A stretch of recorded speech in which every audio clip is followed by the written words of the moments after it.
Hello everyone, welcome back to our channel Learning Hub, and today we again continue our chapter photosynthesis in higher plants. Okay, हम जो chapter कर रहे थे हमारा class 11th का photosynthesis in higher plants, ये वाला chapter हम दोबारा से कंटिन्यू करते हैं। हमने जो प्रीवियस क्लास के अंदर लर्न किया था, ये लर्न किया था कि jet scheme of light reaction मतलब इलेक्ट्रॉन जो है वो ट्रांसपोर्ट कैसे होते हैं। ओके, कौन कौन सा फोटो सिस्टम होता है। एक होता है हमारा फोटो सिस्टम सेकंड, एक होता है हमारा फोटो सिस्टम वन। यहाँ से जो है इलेक्ट्रॉन जो है वो ट्रांसपोर्ट होते हैं। ये सारी चीज़ें हम लर्न कर चुके हैं। अब नेक्स्ट क्वेश्चन जो अराइज होता है वो ये है कि जब फोटो सिस्टम वन से यहाँ से हमारा इलेक्ट्रॉन जो है वो पास आउट हो चुका है, NADP जो है वो रिड्यूस हो चुका है, तो बार बार जो है इलेक्ट्रॉन वो जो है फोटो सिस्टम सेकंड के पास इलेक्ट्रॉन जो है वो आता कहाँ से है। अब हमारा मेन क्वेश्चन जो है वो ये है। Okay, so next is splitting of water. Means जब वाटर स्प्लिट होता है तो ऑक्सीजन की इवोल्यूशन होती है और इलेक्ट्रॉन मिलता है हमें। तो वही चीज़ है, इस पैराग्राफ के अंदर वही चीज़ गिवन है। जब आप वाटर है, जब वाटर का ब्रेकडाउन होगा तो वाटर के ब्रेकडाउन से हमें क्या मिल रहा है, 4 हाइड्रोजन आइंस, मतलब 4 हमें प्रोटॉन मिल रहे हैं। ऑक्सीजन की इवोल्यूशन हो रही है और हमें मिल क्या रहा है, 4 इलेक्ट्रॉन्स। और यही वो इलेक्ट्रॉन्स हैं जो बार बार फोटो सिस्टम सेकेंड को मिल रहा है। देन वो एक्साइट होकर फोटो सिस्टम वन के पास जा रहा है और हमारे NADP को क्या कर रहा है, रिड्यूस कर रहा है। राइट, एक बार इसको रीड भी करके देखते हैं। You would then ask how does photo system second supply electrons continuously. मतलब फोटो सिस्टम सेकेंड के पास कंटिन्यूसली सप्लाई होती कहाँ से है। The electrons that were move from photo system second must be replaced. यही नहीं है कि वो एक ही इलेक्ट्रॉन जो है वो बार बार आ रहा है, नहीं, और न्यू इलेक्ट्रॉन जो है वो पुराने इलेक्ट्रॉन्स को क्या कर रहे हैं, रिप्लेस कर रहे हैं। This is achieved by electrons available due to the splitting of water. ये कहाँ से अचीव हो रहा है हमें, due to the splitting of water. The splitting of water is associated with the photosystem second. हमेशा अगर कभी भी ये क्वेश्चन अराइज होता है कि स्प्लिटिंग ऑफ वाटर जो है वो कहाँ हो रहा है, वो कहाँ होता है, हमारा फोटोसिस्टम सेकेंड से रिलेट करता है। फोटोसिस्टम वन से रिलेट नहीं करता है, फोटोसिस्टम सेकेंड से रिलेट करता है। Water is split into 2 hydrogen ions, oxygen and the electrons. This creates oxygen, one of the net product of photosynthesis. The electrons needed to replace those removed from photosystem 1 are provided by the photosystem second. ये हमारी जो है वो reaction है। अब ये reaction take place कहाँ करती है, which itself is physically located on the inner side of the membrane of the thylakoids. कहाँ पर लोकेट करता है ये, inner side of the membrane of the thylakoid. Means ये हमारा क्लोरोप्लास्ट है। क्लोरोप्लास्ट के अंदर ऐसे जो थाइलाकोइड्स जो हैं ये प्रेजेंट होते हैं, ग्रेना जिसको हम बोलते हैं। इनके अंदर वाली लेयर पर कौन सा फोटो सिस्टम प्रेजेंट होता है, फोटो सिस्टम सेकेंड, और बाहर वाले पे क्या प्रेजेंट होता है, हमारा फोटो सिस्टम वन। तो फोटो सिस्टम सेकेंड के पास ही ये रोल होता है कि वो वाटर को स्प्लिट कर सकता है, मतलब वाटर को ब्रेक कर सकता है, और किसकी इवोल्यूशन कर सकता है, ऑक्सीजन की इवोल्यूशन जो फोटोसिंथेसिस का प्रोडक्ट है, और हमें क्या देगा, इलेक्ट्रॉन्स देगा। वही इलेक्ट्रॉन्स आगे जाके फोटो सिस्टम सेकेंड में एक्साइट होंगे, देन फोटो सिस्टम वन में, और हमें क्या मिलेगा, ATP मिलेगा और NADPH मिलेगा। राइट, ओके, ये था हमारा कि हमें इलेक्ट्रॉन्स मिलते कहाँ से। नेक्स्ट हमारा जो टॉपिक आता है वो है cyclic and the non cyclic photophosphorylation. Okay, means जो पूरा सर्कल करता है वो होगा हमारा साइक्लिक, और जो हाफ ए जिसके अंदर सिर्फ एक ही photo system pigment system present होगा वो कौन सा होगा, हमारा साइक्लिक, और जिसमें दोनों फोटो सिस्टम प्रेजेंट होंगे वो कौन सा होगा, हमारा नॉन साइक्लिक फोटोफॉस्फोरिलेशन। राइट, इसको थोड़ा सा पढ़ते हैं, फिर मैं आपको अलग से बना के दिखाती हूँ कि कैसे दोनों जो अपना अपना रोल प्ले करते हैं। Living organisms have the capability of extracting energy from oxidizable substance and store this in the form of the bond energy. Special substances like ATP carry this energy in their chemical bonds. The process through which ATP is synthesized by the cell The process is ATP synthesized by the cell is named the phosphorylation. मतलब जिस process से ATP synthesized होता है उस process को हम क्या बोलते हैं, phosphorylation. That is known as the phosphorylation. ATP synthesized by cell is named the phosphorylation. Photophosphorylation is the synthesis of ATP from ADP and inorganic phosphate in the presence of light. और photophosphorylation क्या कहलाता है? अगर simple हमें ATP मिल रहा है, कहाँ से मिल रहा है? माइटोकॉन्ड्रिया से मिल रहा है, क्लोरोप्लास्ट से मिल रहा है, then this process is known as the phosphorylation. But अगर हमें ATP मिलता है, कहाँ से मिलता है? ADP से मिलता है और इनऑर्गेनिक फॉस्फेट से मिलता है in the presence of light, then वो क्या कहलाएगा? हमारा फोटोफॉस्फोरिलेशन. लाइक है, यहाँ पे क्या था? हमारा ADP था, ये क्या है? इनऑर्गेनिक फॉस्फेट है. और यहाँ से लाइट की प्रेजेंस में जब हमें ATP मिल रहा है तो ये क्या कहला रहा है? Photophosphorylation. Okay. When the two photo system work in a series, जब दोनों फोटो सिस्टम एक सीरीज के अंदर काम करेंगे, मतलब पहले फोटो सिस्टम 1 काम कर रहा है, वो अपने इलेक्ट्रॉन पास कर रहा है फोटो सिस्टम 1 को, तो वो क्या कहलाएगा? हमारा नॉन साइक्लिक. क्या कहलाएगा? Non cyclic photophosphorylation. The two photosystems are connected through an electron transport chain as seen earlier in the Z scheme, जो कि हमने Z scheme के अंदर हम ऑलरेडी रीड कर चुके हैं. Okay. Both ATP and NADPH plus hydrogen ions are synthesized by this kind of electron flow. हमें ये चीज़ याद रखनी है कि नॉन साइक्लिक के अंदर हमें ATP भी मिल रहा है, NADPH भी मिल रहा है और सिंथेसाइज हो रहा है by this kind of electron flow. Okay. तो ये था हमारा नॉन साइक्लिक फोटोफॉस्फोरिलेशन. अब नेक्स्ट आता है हमारा साइक्लिक फोटोफॉस्फोरिलेशन, जिसके अंदर एक ही इलेक्ट्रॉन जो है वो बार बार मूव करता रहता है. When only photosystem 1 is functional, जब सिर्फ photosystem 1 ही functional होगा, the electron is circulated within the photosystem and the phosphorylation occurs due to the cyclic flow of electrons. A possible location where this could be happening is in the stroma lamella. कहाँ पर होगा ये? stroma lamella के अंदर होगा. While the membrane or lamella of the grana have both photosystem 1 and photosystem 2. The stroma lamella membranes lack photosystem 2 as well as NADP reductase enzyme. इसलिए उनके पास NADP भी नहीं होता है और photosystem 2 भी नहीं होता है, इसलिए जो है वो नॉन साइक्लिक फोटोफॉस्फोरिलेशन नहीं कर पाते हैं, इसलिए वो एक इलेक्ट्रॉन को बार बार अपने ही साइकिल के अंदर इवॉल्व करते हैं. The excited electron doesn't pass on to NADP positive but is cycled back to the photosystem 1 complex through the electron transport chain. The cyclic flow hence results only in the synthesis of ATP but not NADPH. Cyclic के अंदर क्या होता है? सिर्फ हमें ATP मिलता है, NADPH नहीं मिलता. और नॉन साइक्लिक के अंदर हमें दोनों मिल रहे हैं, ATP भी मिल रहा है और NADPH भी मिल रहा है. Cyclic photophosphorylation also occurs when only light of wavelength beyond 680 nanometer are available for excitation. Okay. So ये था हमारा cyclic and non-cyclic photophosphorylation. मैं इसको दोबारा से देखते हैं डायग्राम में कि कहाँ पर हमारा फोटो सिस्टम 1 जो है वो प्रेजेंट होता है और कहाँ फोटो सिस्टम 2 प्रेजेंट होता है. राइट. ये क्लोरोप्लास्ट का स्ट्रक्चर है. क्लोरोप्लास्ट का स्ट्रक्चर तो आपने देखा होगा कि जब मैंने ऑर्गेनेलिस करवाई थी तो उसके अंदर मैंने क्लोरोप्लास्ट का स्ट्रक्चर भी करवाया था और इसके ऊपर एक शॉर्ट भी बनाया हुआ है मैंने. ओके. आप वहाँ पर भी देख सकते हैं कि क्लोरोप्लास्ट का स्ट्रक्चर कैसा होता है. मैं सिर्फ जो अभी हमें चाहिए वो बना के दिखा रही हूँ. ये हमारी क्या है? ग्रेना है, जिसको हम क्या बोलते हैं? थाइलाकोइड बोलते हैं. इसका जो ये वाला पोर्शन होता है, आउटर पोर्शन अगर इसको हम बोले, और ये हमारी स्ट्रोमा लैमेला जो दूसरे ग्रेना से लिंक्ड अप होती है. राइट. ये क्या है? आउटर पोर्शन है. आउटर पोर्शन पे हमारा कौन सा प्रेजेंट होता है? फोटोसिस्टम 1, जिसको हम बोलते हैं थाइलाकोइड मेम्ब्रेन. थाइलाकोइड मेम्ब्रेन भी बोलते हैं और इसको हम क्या बोलते हैं? हमारा नॉन एप्रेस्ड पार्ट. क्या बोलेंगे हम इसको? Non appressed membrane. Non appressed membrane. Right. जो फोटोसिस्टम 1 है वो कहाँ प्रेजेंट होता है?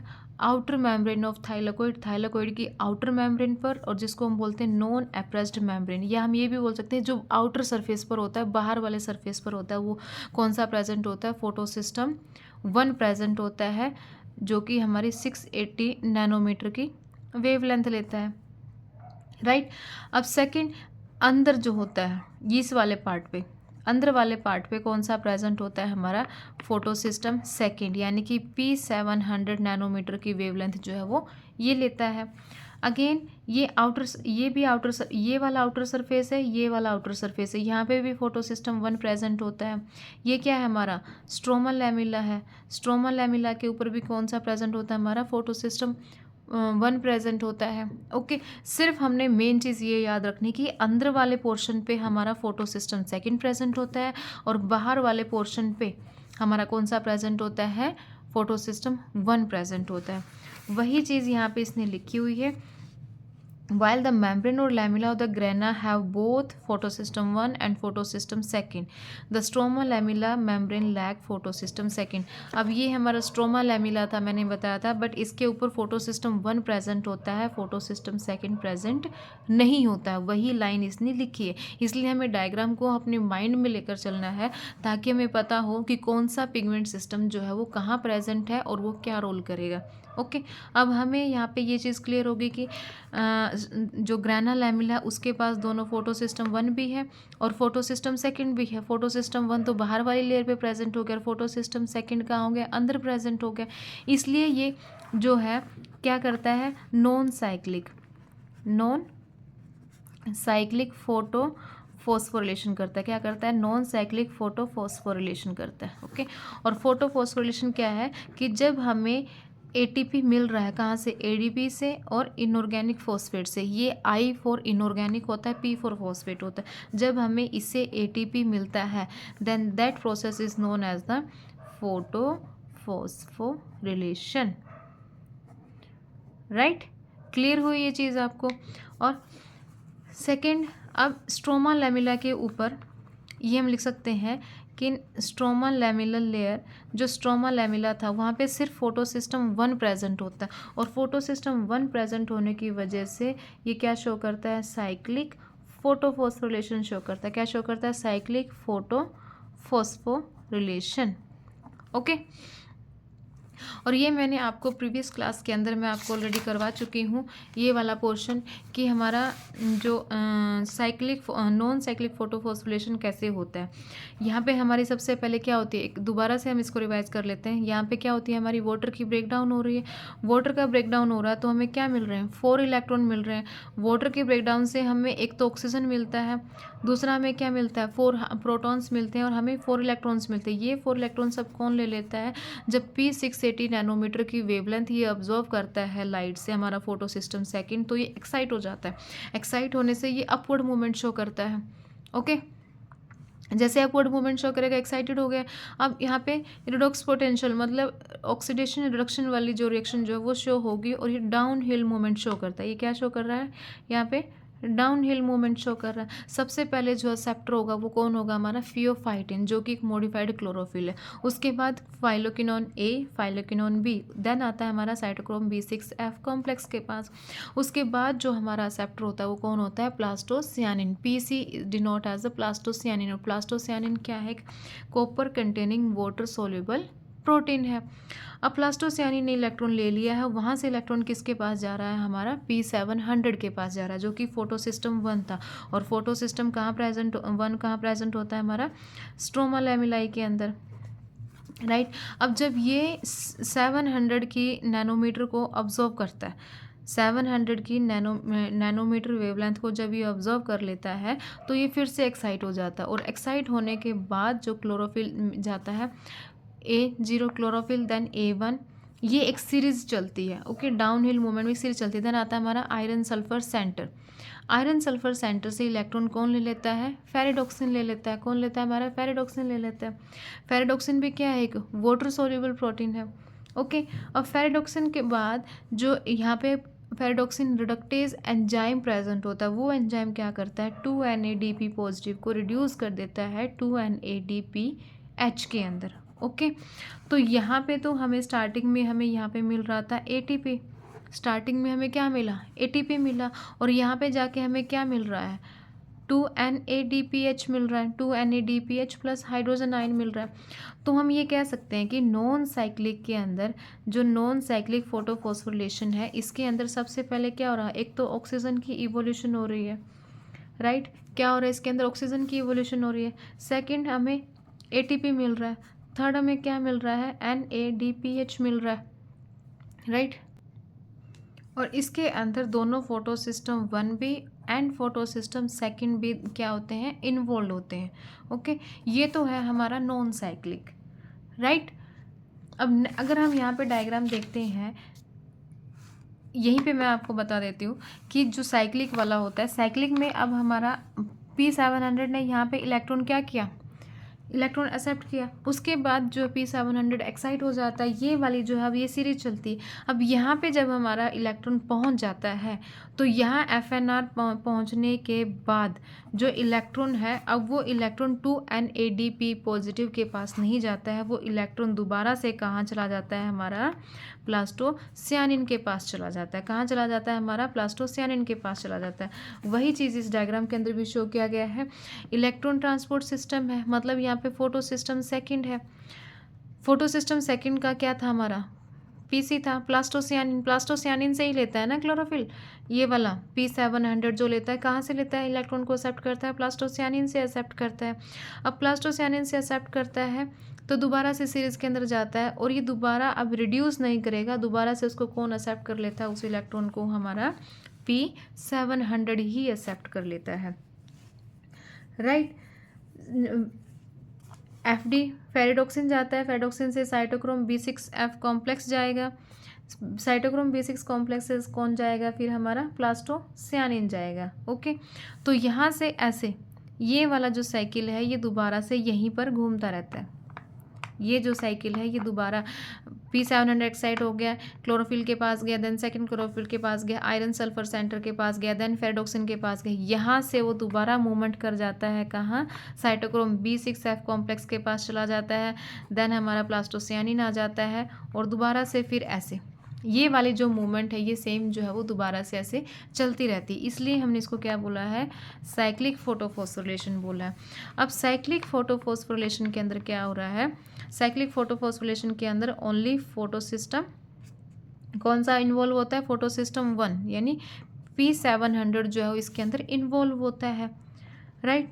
ये इन्वॉल्व हो गया। अब इसके अंदर क्या कहीं पर आपको वाटर की ब्रेकडाउन दिख रही है, स्प्लिटिंग ऑफ वाटर कहीं पे दिख रहा है, नहीं दिख रहा, क्योंकि स्प्लिटिंग ऑफ वाटर किससे रिलेटेड है, फोटो सिस्टम सेकेंड से रिलेटेड है। ये मैंने आपको स्टार्टिंग से ही बताया था, और इसके अंदर लिखा भी हुआ है कि जो ये यहाँ पे लिखा the splitting of water is associated with the photo system second, मतलब जो वाटर ब्रेकडाउन होगा वो सिर्फ फोटो सिस्टम सेकेंड से रिलेटेड है, फोटो सिस्टम 1 में उसका कोई भी लेना देना नहीं है, right.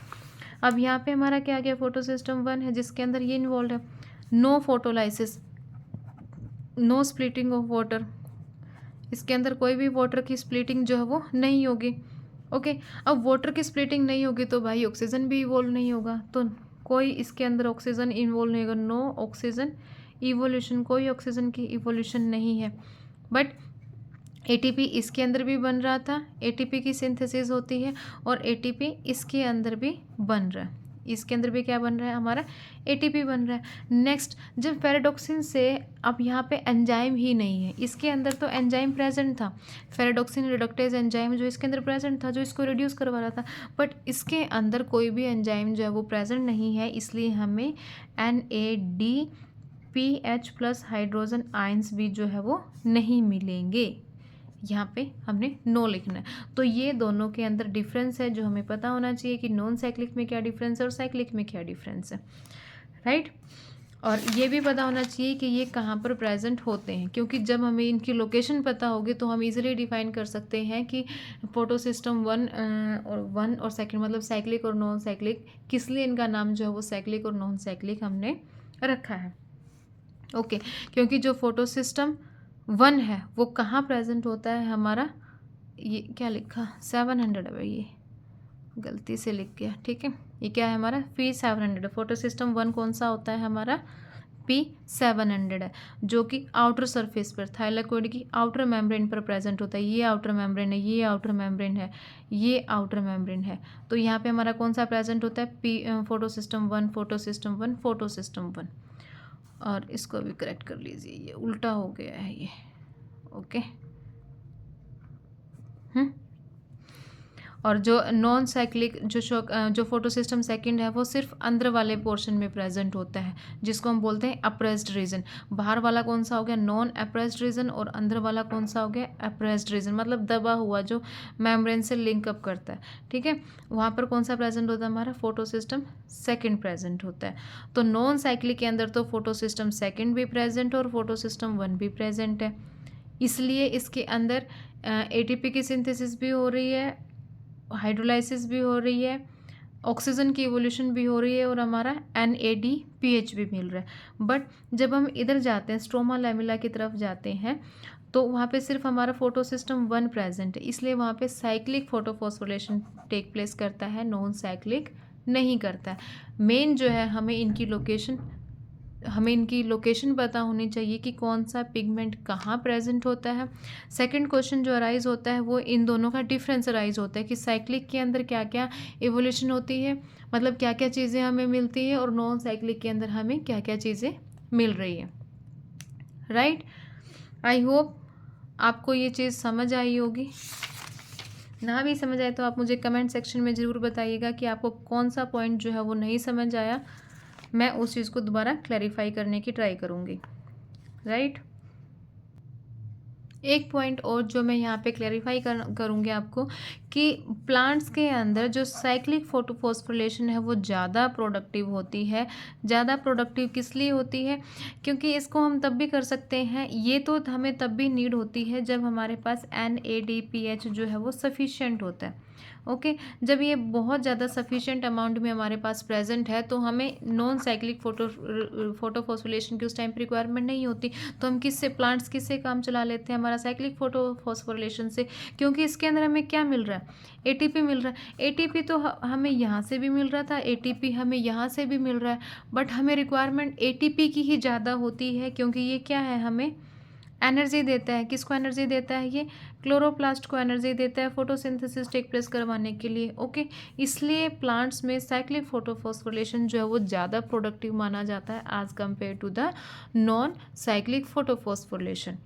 Okay, so next class जो होगी हमारी, जब भी होगी, हम उसके अंदर देखेंगे केमी ऑस्मोटिक हाइपोसिंथेसिस, मतलब इसके अंदर हम जो प्रोटॉन ग्रेडियंट है वो कैसे जनरेट होता है, इलेक्ट्रॉन कैसे ट्रांसपोर्ट होगा और एनर्जी कैसे मिलती है, वो सारी चीज़ें हम इसके अंदर टॉपिक के अंदर क्लियर करेंगे। ओके, सो बाय बाय।